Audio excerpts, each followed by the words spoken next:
আসসালামু আলাইকুম। আবার চলে এসেছি নতুন আরেকটা রেসিপি নিয়ে। আজকের রেসিপিতে থাকছে চিকেন বান।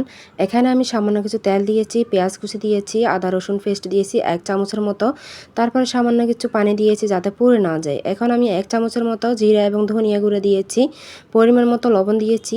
এখন একটু নেড়েচেড়ে যখন কাঁচা গন্ধটা চলে গেছে আদা রসুনের, তখন আমি চিকেনগুলো দিয়ে দিয়েছি। এখানে আমি প্রায় মুরগির বুকের অংশ অর্ধেকটা নিয়েছি, মানে শুধু জাস্ট এখানে কোনো হাড় থাকবে না। চিকেনগুলোকে একদম কুচি কুচি করে এখানে দিয়ে এখন নাড়াচাড়া করে নিচ্ছি। এখন আরও কিছু পেঁয়াজ দিয়ে দিলাম, কারণ যত বেশি পেঁয়াজ হবে এগুলো খেতে ততটাই বেশি মজা হবে। আর এটাতে কালার আসার জন্য সামান্য কিছু হলুদ ইউজ করব।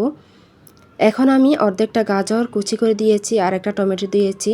চাইলে শুধু চিকেন দিয়েও করা যায়, আর চাইলে আরও কিছু সবজি অ্যাড করতে পারেন।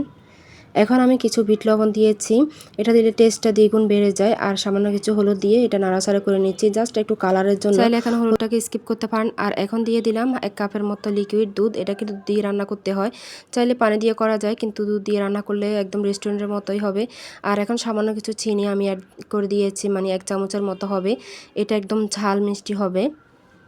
আর এটাকে এখন ঢাকনা দিয়ে আমি চলে আসলাম এখানে আটাটা তৈরি করে নিতে। এখানে প্রায় 1.5 চামচের মতো ইস্ট দিয়েছি, তার সাথে আমি 2 চামচের মতো চিনি দেব, পরিমাণ মতো লবণ দেব। যারা এখন আমার ভিডিওটা দেখে যাচ্ছেন তারা চাইলে এই ভিডিওটিতে একটি লাইক দিতে পারেন, আর আমার চ্যানেলটিকে সাবস্ক্রাইব করে আমার পাশে থেকে যেতে পারেন। এখানে আমি পরিমাণ মতো লবণ দিয়েছি, দিয়ে এখন আমি কুসুম গরম পানি দিয়ে দেব যাতে ইস্টটা গলে যায়। ঠান্ডা পানি দিলে কিন্তু ইস্টটা গলতে চায় না, সামান্য কিছু কুসুম গরম পানি দিতে হবে। এটাকে এখন চামচ দিয়ে খুব ভালো করে নেড়ে ছেড়ে দিচ্ছি। আর এখন আমি তেল দিয়ে দেব, তেলটা দিতে প্রথমে ভুলে গিয়েছি। এখন আমি 1 চামচের মতো তেল দিয়ে দেব, রেগুলার রান্নার তেল।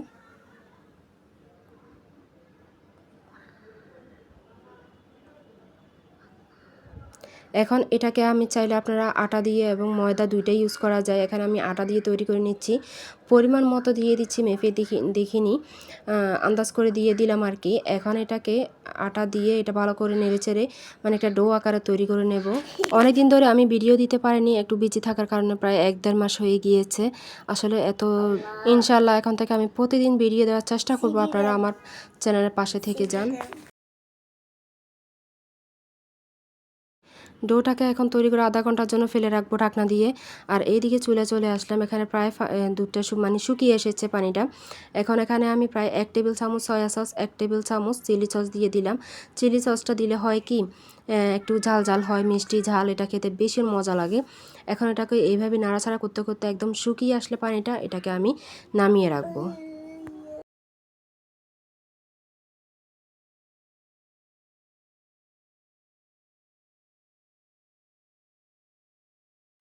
এখন আমি চলে আসলাম আটাটা নিয়ে একটু করে ডো নিয়ে হাতে। এখন এটাকে ছোটো করে একটা রুটির মতো করে বেলে নিচ্ছি।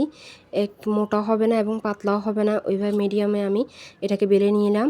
আর এখন উপর থেকে চিকেনগুলো দিয়ে এইভাবে করে আমি মুখ বন্ধ করে দেব। মানে চিকেনটা আমার দেওয়া শেষ হলে এখন আমি রুটির চতুর্দিকে একটু পানি লাগিয়ে দেব যাতে মুখটা খুলে না যায়। বন্ধ করার পরে খুব শক্ত করে লেগে যাবে একটু করে পানি লাগিয়ে দিলে।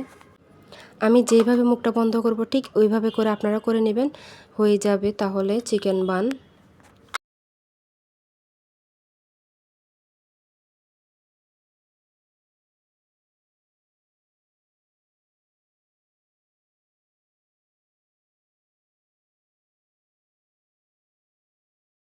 আপনাদের দেখার সুবিধার্থে, বোঝার সুবিধার্থে আমি আরও একটা এইভাবে করে লাগিয়ে নিচ্ছি।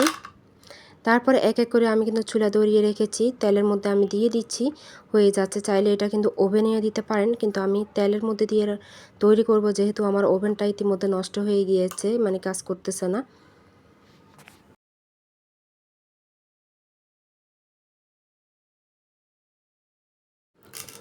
এক সাইড হয়ে আসলে বাকি সাইডটা আমি এইভাবে উল্টে দেব। যে সাইড আমরা ভাঁজ দিয়েছি ওটা আগে তেলের দিকে দেব, না হলে এটা খুলে যাবে। এইভাবে যখন ওই সাইডটা মানে ব্রাউন কালার হয়ে আসবে তখন এটাকে আমরা উল্টে দেব। আর উপর থেকে এইভাবে তেল দিয়ে দিলে এটা ফুলে একদম ডবল হয়ে যাবে। এগুলো খেতেও কিন্তু ভীষণ মজা। একবার শুধু তৈরি করে দেখেন, ঘরের বাচ্চা হতে বুড়ো হতে সবাই পছন্দ করবে। এটা খেতে কিন্তু ভীষণ মজা। মাশাআল্লাহ, আমিও অনেক প্রশংসা শুনেছি, আমাদের বাসার সবাইকে অনেক মজা বলতেছে। আর এইভাবে করে আমি আর একটা কি বলে, আর একটা ডিজাইন দিয়েছি। এই যে এইভাবে করে সবগুলা বানিয়ে নিয়েছি। সবগুলো অবশ্য বানাইনি, কিছুটা বানিয়ে নিয়েছি আজকের জন্য, আর কিছুটা আমি ডিপে রেখে দিয়েছি। অন্য আরেক সময় নামিয়ে আবারও কিছুটা তৈরি করে নেব। তো আমার এই রেসিপিটি কেমন লেগেছে অবশ্যই কমেন্টের মাধ্যমে জানাতে ভুলবেন না। আজ এই পর্যন্তই। আল্লাহ হাফেজ। আসসালামু আলাইকুম।